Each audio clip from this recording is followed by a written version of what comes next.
Ok. Semana passada eu falei um pouco com vocês. Em princípio eu estava pensando em fazer uma mensagem, daí eu falei, não preciso falar mais um assunto, então virou uma minissérie, uma segunda parte hoje do que a gente começou a ver na semana passada, que eu chamei, para o susto de alguns professores de português, o nome que eu dei à minissérie é Recomeçar de Novo. Eu digo susto porque é um pleonasmo e eu sei que é um pleonasmo vicioso, é igual subir para cima, descer para baixo, mas o que eu quis dizer com isso é que, às vezes, nós já tentamos uma, duas vezes, nós já começamos e recomeçamos, mas sempre Deus nos dá a chance de recomeçar. Então, quem sabe, seja o tempo de alguns de vocês recomeçarem outra vez. E para alguns, e a gente se surpreendeu de forma positiva aqui na semana passada, para alguns foi o momento de começar uma caminhada com Jesus Cristo, né? E a gente ficou muito feliz com algumas vidas que deram esse passo na semana passada. Bom, eu quis usar o que está acontecendo com o nosso Brasil para inspirar vocês, né? O Brasil está tendo a chance agora de recomeçar mais uma vez, e com a mudança de governo e tal. Eu disse na semana passada e reafirmo, não estou aqui para falar de um lado ou de outro, nenhum de partido, mas todos nós estamos torcendo para que dê certo, ou a maioria de nós está torcendo para que dê certo, porque é mais uma oportunidade que a gente tem de corrigir os rumos do nosso país. E, estudando o que eu ia falar para vocês, eu li uma frase, que eu quero ver se alguém aqui já ouviu essa frase e sabe quem que falou isso aqui. Diz o seguinte: o orçamento deve ser equilibrado, o tesouro público deve ser reposto, a dívida pública deve ser reduzida, a arrogância das autoridades deve ser moderada e controlada, e a ajuda a outros países deve ser eliminada. As pessoas devem novamente aprender a trabalhar, ao invés de viver às custas do Estado. Alguém sabe quem que falou isso?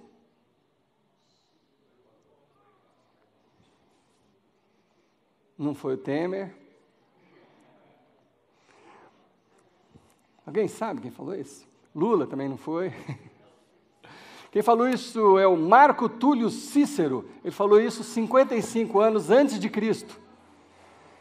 Então, talvez ele não estivesse se referindo ao nosso país, mas é muito interessante, né? Como os problemas vêm e vão, né? Bom, então nós vamos estudar hoje uma das coisas fundamentais na caminhada com Cristo, para que você possa fazer desse recomeço na sua vida, na estação da sua vida, uma coisa realmente com significado, que faça diferença mesmo na sua vida. É uma coisa muito importante. Mas antes de entrar exatamente nesse assunto, quero contar uma breve história que aconteceu comigo recentemente. Eu estava viajando, como vocês sabem, viajei para os Estados Unidos há umas semanas atrás, e quando a gente estava mais ou menos sobrevoando ali a América Central, devia ser umas 4 horas da manhã, eu ainda estava meio acordado, porque eu fui inventar de assistir um filme lá, o filme do Leonardo DiCaprio, aquele do urso lá, não sei se alguém assistiu. Um filme tenso, nossa, você vai ficando tenso assim, né?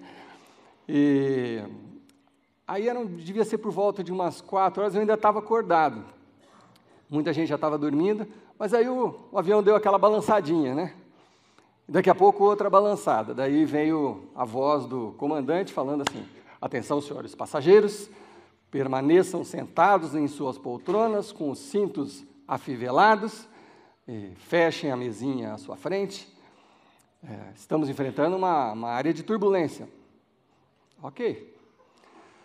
Aí começou a balançar mais um pouquinho, e mais um pouquinho. E aí você olhava pela janela, aqueles raios, assim, né? Aquelas luzes o tempo inteiro. Bom, eu comecei a observar as pessoas, porque eu estava acordado, né? Muita gente acordou por causa do saculejo do avião. Aí comecei a observar umas pessoas que estavam segurando o crucifixo assim, na mão, assim, beijando o crucifixo. Aí o outro estava fazendo o sinal da cruz, assim. um casal que estava um pouco para trás de mim, assim, dava para perceber que a mulher ficou muito nervosa, então ela ficava falando sem parar com o marido, aí daqui a pouco falando assim, e aí ela continuava falando, subia a voz, assim, né? E, muito interessante observar as pessoas. Aí eu olhei para o outro lado, um casal mais idoso, nem acordou com o negócio, né?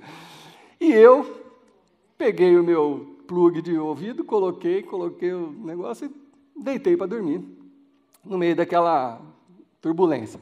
Por que eu fiz isso? Fiz isso porque não é a primeira vez que eu estava viajando de avião e não era a primeira vez que eu enfrentava uma turbulência. Eu fiz isso e aquele outro casal estava assim tranquilo também, porque a gente confiava que aquela situação estava sob controle. A gente confiava que aquele comandante que optou por aquela rota, ele sabia qual altura ele podia ir. Eu sabia que esses aviões são resistentes.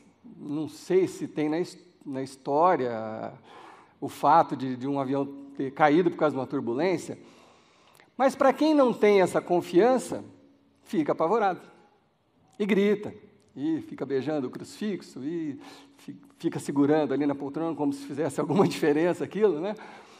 Mas quando você confia em quem está no comando, você pode ficar tranquilo. Então é sobre essa confiança que eu quero falar com vocês hoje. Que é isso que a gente precisa quando você dá o passo de seguir a Jesus, e você que está começando a sua vida com Deus, ou você que está querendo recomeçar uma nova fase na sua vida. A coisa principal é a confiança. E a gente vai estudar um texto hoje aqui, que eu espero que seja bastante significativo para vocês. É exatamente um momento de muita turbulência, muita aflição, muito medo, e um episódio que aconteceu na vida do próprio Jesus. Era uma situação assim, Jesus estava bastante conhecido, já no final do ministério dele, ele já era praticamente uma celebridade, multidões se reuniam para ouvi-lo, mas ao mesmo tempo ele estava sendo perseguido. E havia rumores de que queriam matá-lo. E num entardecer, Jesus chamou os discípulos e falou assim, olha, eu preciso que vocês achem um lugar escondido, onde ninguém saiba onde a gente está, para nós jantarmos juntos. E era a celebração da Páscoa.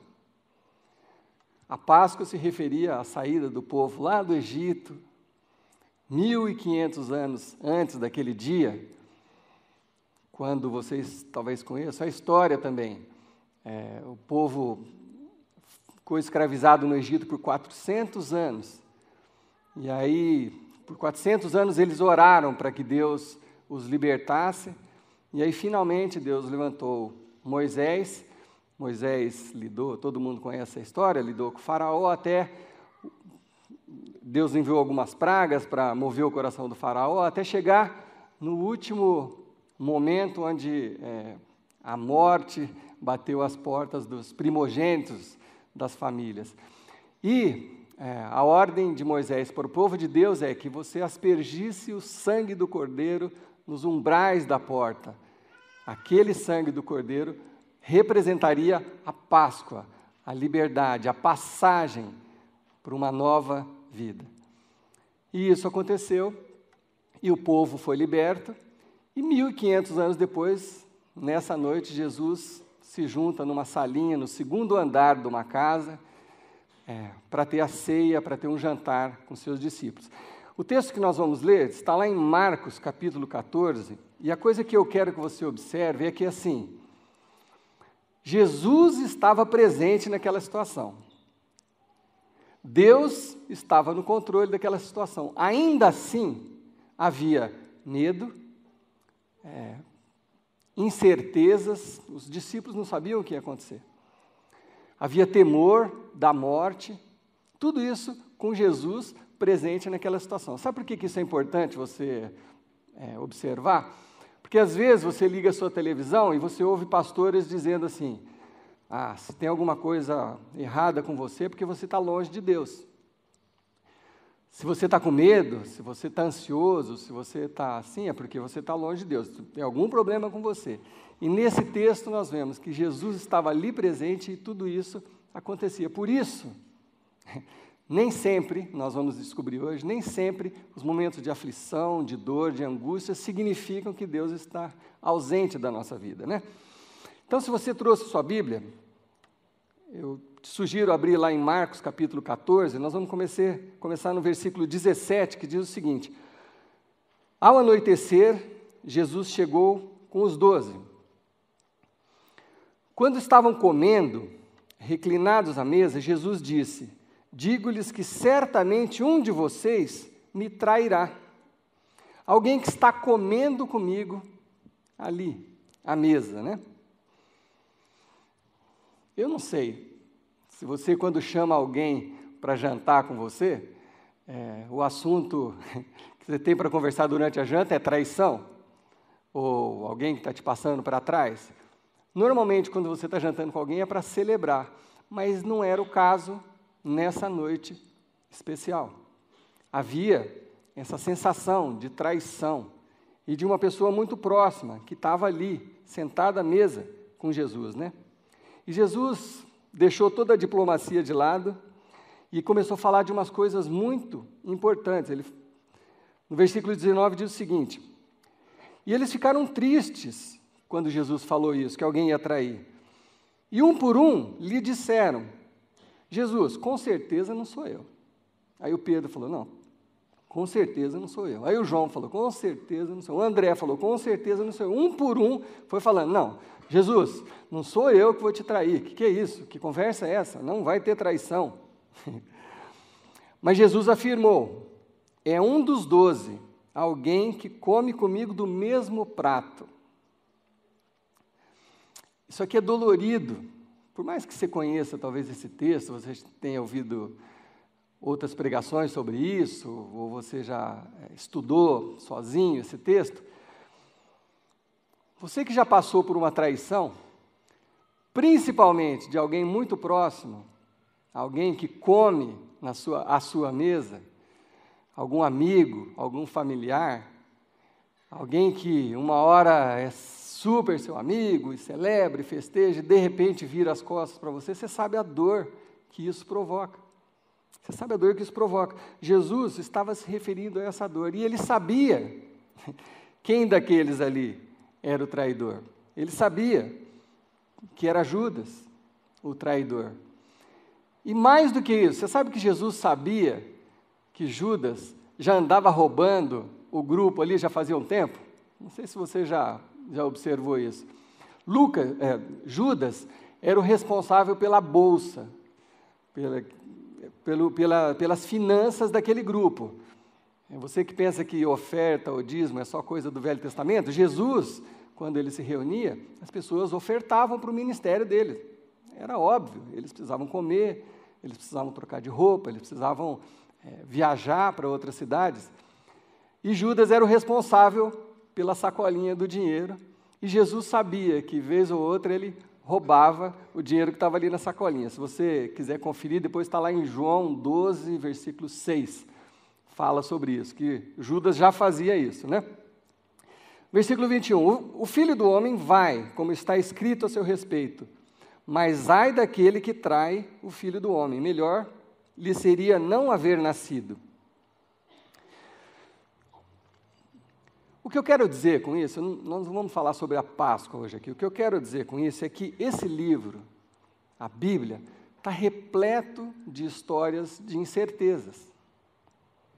Esse livro, a Bíblia, é um livro perfeito para você ler quando a sua vida estiver incerta. Talvez alguns de nós aqui estejam vivendo momentos de incerteza no casamento, nas finanças, no trabalho, você não sabe se você vai se manter no trabalho, se vai perder o emprego. A economia do país está cheia de incertezas. Talvez um relacionamento com o filho, com os pais. Talvez você esteja vivendo esse momento de incertezas.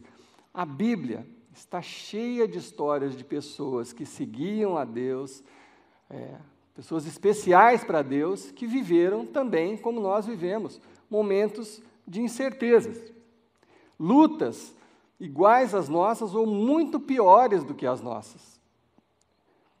A Bíblia não é a revista Caras e nem o Facebook, onde todo mundo está feliz e rico e comemorando o tempo inteiro. A Bíblia não é Facebook, a Bíblia não é revista Caras.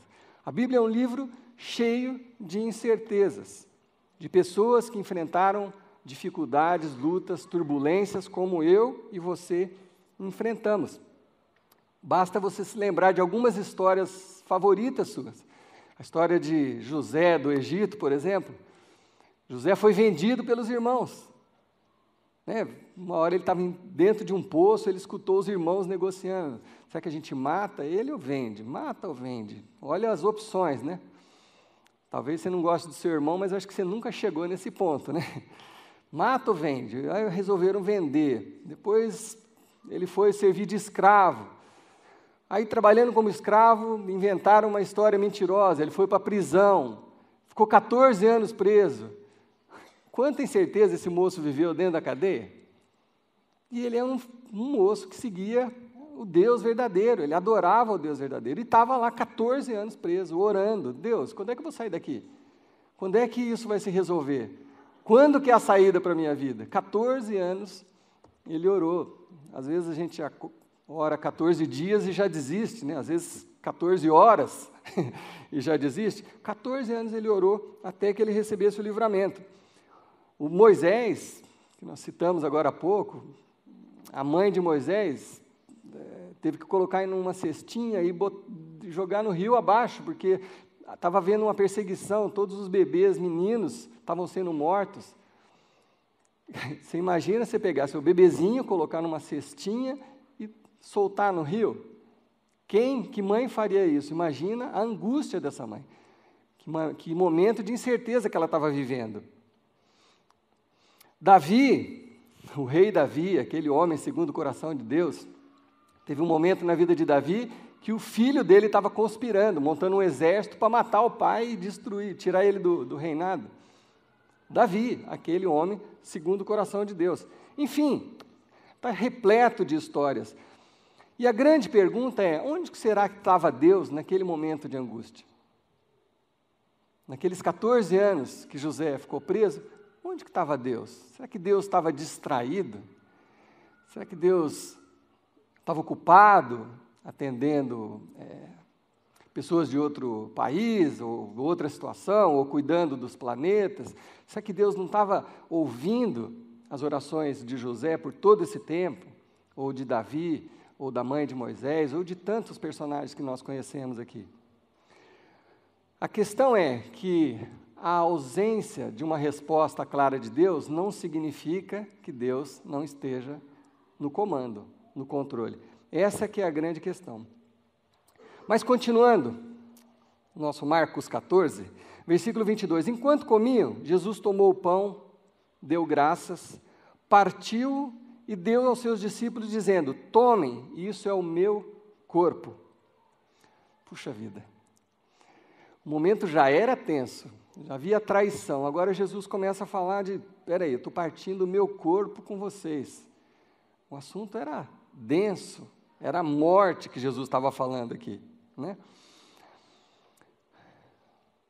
Provavelmente, ou possivelmente, Pedro, né, que era o mais sanguíneo, já deve ter, Jesus, para com isso, como assim morte?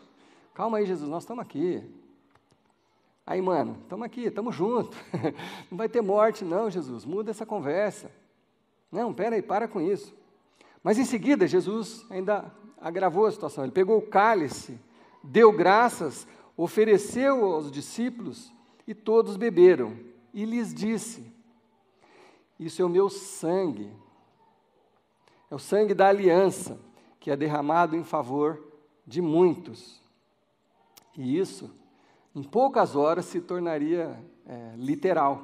Jesus ia ser preso, ia sangrar, ia ser torturado, ia ser crucificado e ia morrer, literalmente. Seu sangue seria derramado.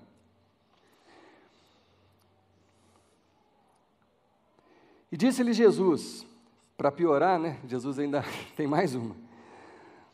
Vocês todos me abandonarão, pois está escrito, ferirei o pastor e as ovelhas serão dispersas. Mas depois de ressuscitar, irei adiante de vocês para a Galiléia. Aí eu acho que Pedro perdeu a paciência. Falou, não, Jesus, peraí.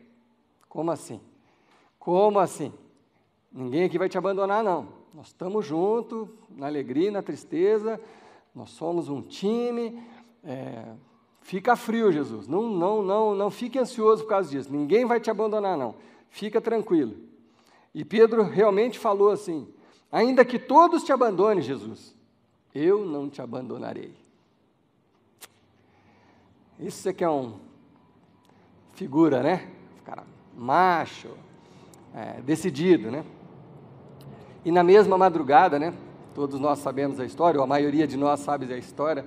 Na mesma madrugada, uma adolescentezinha de 13 anos chega, pro Pedro, né? Fala, você não era amigo do Jesus ali, que estava sendo preso ali? Falou, não, nem conheço, não sei quem é. E mais 2 vezes, Pedro nega Jesus. Bom, qual que é a nossa questão aqui? Do que nós estamos falando? Nós estamos falando o seguinte, será que você consegue crer em Deus, mesmo quando não há nenhuma evidência da ação de Deus na sua vida?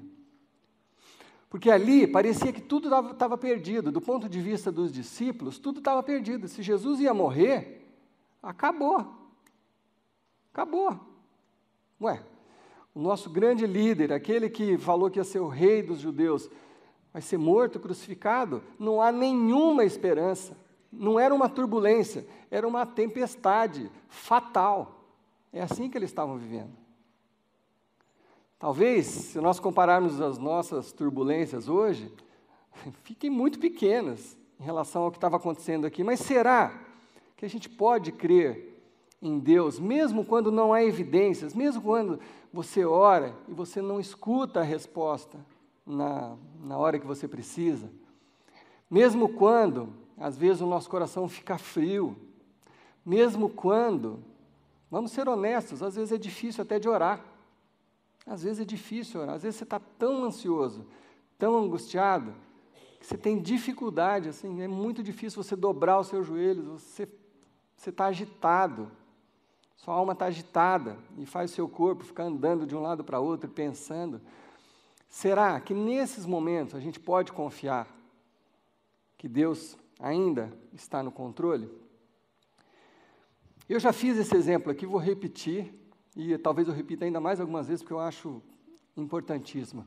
Se a gente chamasse os discípulos que estavam naquela situação ali para conversar, se hoje a gente pudesse ter aqui, perto de nós, Pedro, Tiago, João, todos aqueles que estavam ali junto com Jesus naquele momento, se a gente pudesse perguntar para eles, qual foi o pior momento da vida de vocês, qual foi o pior momento estando perto de Jesus?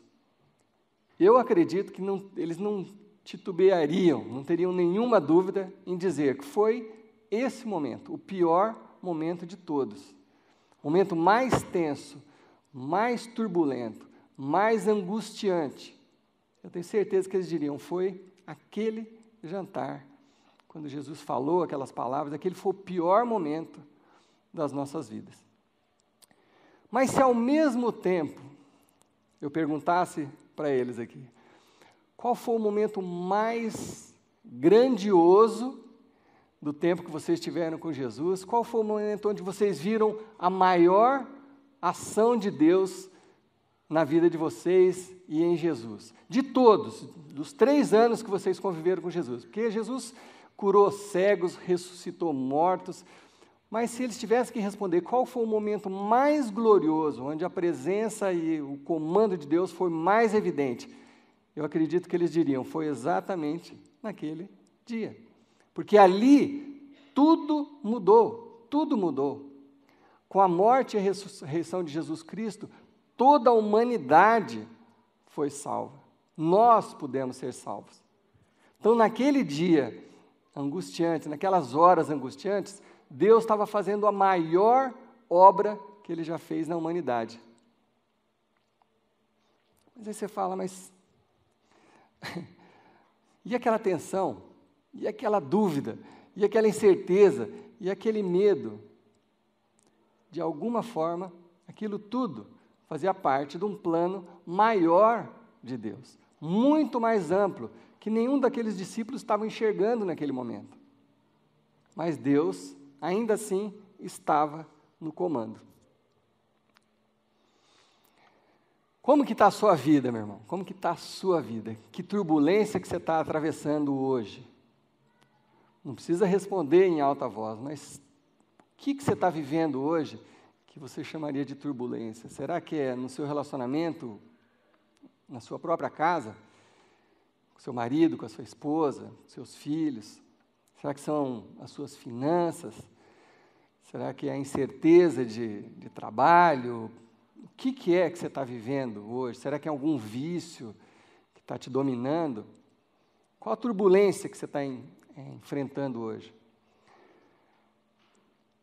Se você está disposto mesmo a recomeçar, se você está disposto a começar de novo, ou a recomeçar mais uma vez, se você está disposto, a coisa mais importante para você e para mim é confiar em quem está no comando, independente do que você possa estar sentindo no meio de uma turbulência. Talvez, para alguns de vocês, a frase que você mais repita é: Deus, eu estou precisando de um milagre. Só um milagre me tira dessa. Talvez essa seja a frase que você tem repetido nas suas orações. Deus, não tem mais jeito, só um milagre. Mas eu quero dizer para vocês que Deus ainda está no controle da sua vida. Deus ainda está no controle da vida daqueles que confiam nele. Se você confia em Deus, meu irmão, se você está disposto a partir de agora confiar mesmo em Deus, independente da situação, se você é um seguidor de Jesus, Deus está no comando da sua vida. Por pior que seja a turbulência, por mais complicada que seja, Deus está no comando da sua vida. E quem sabe essa luta que você está enfrentando agora, presta bem atenção, quem sabe essa luta que você está enfrentando agora, seja a maior obra de Deus na sua vida até agora. Alguém pode dizer que assim seja, ou pode dizer amém?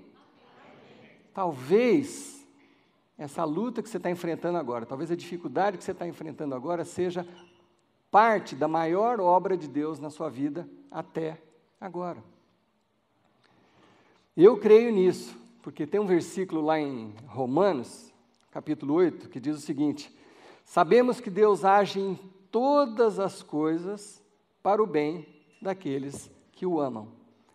Todas as coisas, todas as circunstâncias, todas as turbulências, Deus age em todas as coisas para o bem daqueles que o amam. Então, meu desafio para você é amanhã cedo, na hora que você acordar, na hora que seu despertador tocar, a primeira coisa que você deveria fazer, esse é um conselho que eu estou te dando, amanhã, a hora que seu despertador tocar, é dizer: Deus, eu confio em Ti. Na primeira dificuldade do dia, você falar assim: Deus, eu confio em Ti. Eu quero sugerir para você fazer essa experiência, fazer essa oração durante o seu dia, durante a sua semana. Apertou a coisa, deu aquela angústia: Deus, eu confio em Ti. Porque na medida que você crescer nessa confiança, as turbulências vão parecer menores do que elas são. E talvez vão se transformar em coisas menores. Porque Deus pode estar fazendo naquele momento uma obra em você, dentro de você, usando aquela turbulência para modificar alguma coisa em você, para fazer você amadurecer um pouco mais. E crescer na confiança em Deus é o que todos nós precisamos. crescer a nossa fé em Deus, confiar que Deus está no comando, independente do que esteja acontecendo. Então esse é o meu desafio para você. Faz isso amanhã, quando você acordar, fala: Deus, eu confio em Ti. Aí você vai chegar no seu trabalho, vai encontrar aquele gerente ou aquele vizinho de mesa, aquela pessoa que pega no seu pé e fala assim: Deus, eu confio em Ti. E quando você pegar a sua conta de luz, você vai falar assim: Deus, eu confio em Ti. Lá em casa está assim, eu pego a conta de luz e falo: Deus, eu confio em Ti. Mas repita isso, não como um mantra, não como uma superstição, mas como algo que venha do seu coração. Deus, eu confio em Ti. Eu estou vendo que esse livro é cheio de histórias de pessoas que passaram circunstâncias piores do que as minhas, que confiaram em Ti, e o Senhor estava fazendo uma grande obra naquele momento. Então faça isso na nossa vida, Deus, em nome de Jesus, em nome de Jesus. Então eu quero encerrar hoje de uma forma um pouquinho diferente. Eu quero convidar a todos vocês que se sentirem à vontade nos seus corações, para que nós compartilhemos a ceia do Senhor. Nós temos aqui ao lado o vinho e um pão, que gostaria de chamar alguns do conselho, Rafa, a Jane, quem puder vir ajudar aqui, e que estiver aqui presente, Pastor Arno, por favor, Pastor Arno, se o senhor puder ajudar aqui também. Eu queria que vocês fizessem 2 filas aqui, e pegassem um cálice com um vinho, quem sentir liberdade de fazer isso. Pegasse um cálicezinho e um pão e voltasse para o seu lugar e aguardasse só um pouquinho, que aí nós vamos orar juntos e encerrar daqui a pouco o culto. Então, nesse momento, por favor, todos que puderem, tiver a liberdade, façam uma fila de cada lado e peguem um cálice e um pão e voltem aos seus lugares, por favor.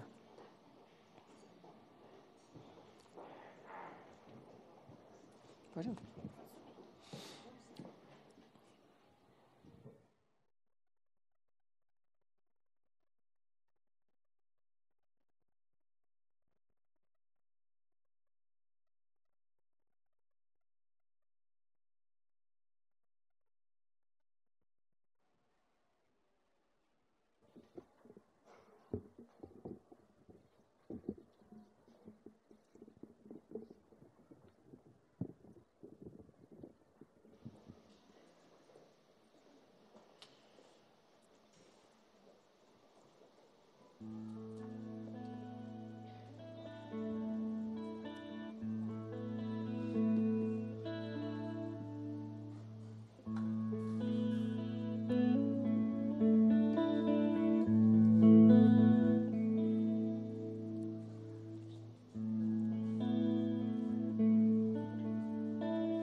Nós lemos há pouco, Jesus disse: esse é o meu corpo, esse pão representa o meu corpo.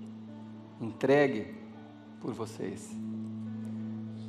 Esse vinho representa o meu sangue, o sangue de uma nova aliança, o sangue de um recomeço, um novo combinado. E Jesus mesmo diz: fazei isso, comei o pão, tomai o vinho, em memória de mim, para lembrarmos a cada dia que Deus é o Deus das segundas chances, é o Deus dos recomeços. E quando nós nos lembramos de Jesus, nós nos lembramos que sempre é hora de recomeçarmos. Então, Deus, eu quero entregar esses elementos, esses símbolos, Senhor Deus, do compartilhar do corpo de Cristo, do sangue de Jesus derramado naquela cruz, para a nossa salvação, para o perdão dos nossos pecados, Pai. Que ao tomarmos isso e tomarmos esse vinho e comermos esse pão, nós, simbolicamente, Pai, nos sintamos recomeçando uma nova jornada com Cristo. Mesmo aqueles que já têm uma caminhada de longa data com Jesus Cristo, mas que, em memória de Jesus, nós nos lembremos desse sangue da nova aliança. É um novo recomeço, é uma nova chance, Pai. Que a gente possa realmente, Senhor Deus, a cada dia, confiar mais em Ti, Pai. De que o Senhor está no comando da vida daqueles que Te seguem, daqueles que são Seus discípulos. Que o Senhor esteja no comando das nossas vidas, no momento da turbulência, da tempestade, para que possamos, através de Jesus, sermos não só confortados, mas libertos, Senhor Deus, das nossas lutas, das nossas dificuldades, Pai. Que a Tua bênção, através de Jesus Cristo, seja manifesta nas nossas vidas. E que a gente passe por esse momento de dificuldade, certos de que o Senhor está nos segurando no colo, Senhor Deus, nos levando para uma situação melhor e que talvez seja a Sua maior obra nas nossas vidas nesse momento. Então é em nome de Jesus que nós celebramos esse momento, agradecidos. Amém. Comamos, bebamos.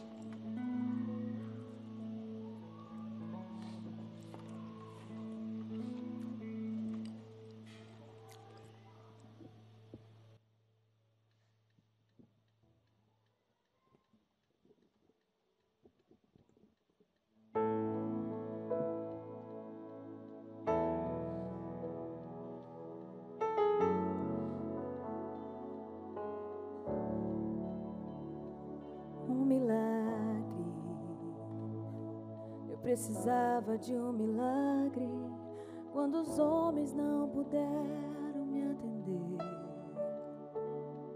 Um milagre. Eu precisava de um milagre quando tudo parecia escuridão. E quanto mais eu precisei, a Tua mão me alcançou. Um milagre eu vi Você fazendo em mim. Os meus olhos se abriram, pouca gente acreditou, mas a Tua poderosa mão, a Tua poderosa mão, eu vou contar pra todo mundo que Deus fez por mim. Eu vou contar as maravilhas de Deus. Deus restaurou a minha vida, me deu uma voz para a minha geração, um milagre. Eu precisava de um milagre quando os homens não puderam me atender. Um milagre. Eu precisava de um milagre quando tudo parecia escuridão. E quando mais eu precisei, a Tua mão me alcançou. E um milagre eu vi Você fazendo em mim. Os meus olhos se abriram, pouca gente acreditou, mas a Tua poderosa mão, a tua poderosa mão. Eu vou contar pra todo mundo que Deus fez por mim. Eu vou contar as maravilhas de Deus. Deus restaurou a minha vida, me deu uma voz para a minha geração. Eu vou contar pra todo mundo que Deus fez por mim. Eu vou contar as maravilhas de Deus. Deus restaurou a minha vida, me deu uma voz para a minha geração. Eu vou contar pra todo mundo que Deus fez por mim. Eu vou contar as maravilhas de Deus. Deus restaurou a minha vida, me deu uma voz para a minha geração, um milagre.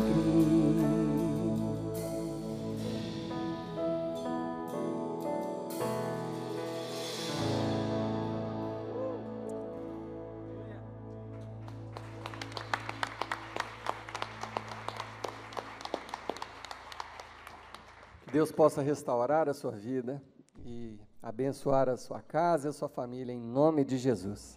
Uma ótima semana a todos, em nome de Jesus.